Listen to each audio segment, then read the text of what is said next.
இப்போ வந்து மசாலா ரெடி. உருளைக்கிழங்கு கொஞ்சம் உப்பாக இருந்தது, அதனால பாதி உருளைக்கிழங்கு ஓண்டு இருந்தது. அது சரி அப்புறம் போட்டுக்கலாமா இல்லை போடலாமான்னு போட்டாச்சு. சரி சால்ட்டியாக இருக்குது சொல்லிட்டு இப்போது மசாலா ஃபில்லிங் ரெடி ஆயிடுச்சு. இப்போ வந்து கடல மாவு, பஜ்ஜி மாவு, எனிதிங் அது வந்து நம்ம மிக்ஸ் பண்ணிக்கலாம். கடல மாவு நீனு இருங்க. இல்லை போடுங்க.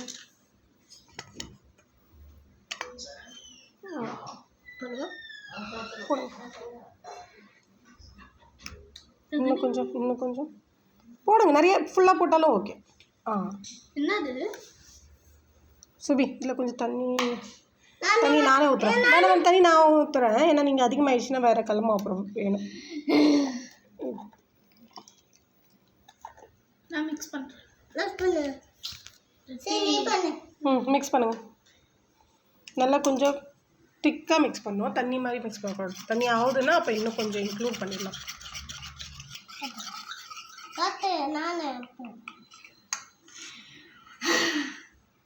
நல்லா மிக்ஸ் பண்ணுங்க.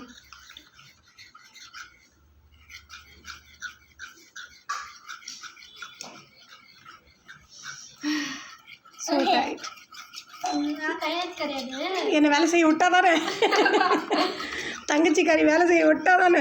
நான் தான் பண்ணுவேன், எல்லாத்தையும் நான் தான் பண்ணுவேன். பண்ணுறாங்க ஒருத்தவங்க. மாவு மாதிரி இருக்கா? ஆமாம் மாவு மாதிரி. ஆமாம் பஜ்ஜி மாவே தான்டா அது. பஜ்ஜி மாவே தான்டா அது. பச்சி மாதிரி தான் இருக்குது. சரி ஓகே போதும். நான் செக் பண்ணுறேன். ரொம்ப நேரமாக மாவு கலக்குறீங்க ஜி. அவ்வளோதான் ஜி. எல்லாம் கட் பண்ணி எடுத்துக்கலாம்.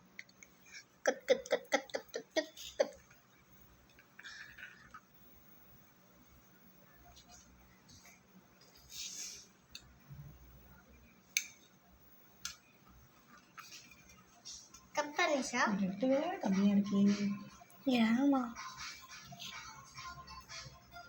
எங்கள் மாமா ஏந்திக்கிட்டோம். ஆமாம் 3% தான் இருக்குது. சார்ஜ் போட்டு பாஸ் பண்ணிட்டா. அடுப்பு ஸ்டார்ட் பண்ணிட்டோம். சும்மா 2 குச்சி வச்சுட்டு ஆயில் நல்லா சூடாகட்டும். அதுக்குள்ளே நம்ம இந்த கட் பண்ண ப்ரெட்டுக்கு 2 ப்ரெட்டுக்கு நடுவில் இந்த மாதிரி நல்லா ஃபில் பண்ணி இதை பாருங்கள். இந்த மாதிரி நல்லா உருளைக்கிழங்கு நல்லா வைடா வச்சு இந்த மாதிரி நம்ம அமுக்கிட்டு அதுக்கப்புறம் நம்ம இந்த கடல மாவு மிக்ஸ் பண்ணியிருக்கோம்ல அதில் நல்லா டிப் பண்ணி அது நான் பண்ணுறேன். நீங்கள் ரெடி பண்ணுங்க. ரெடி பண்ணுங்க. 1 by 1 பண்ணுங்க.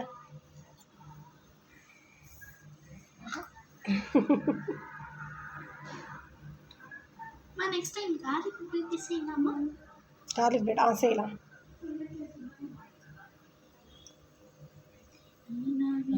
Very good. நிறைய உருளைக்கிழங்கு போடுவேன்.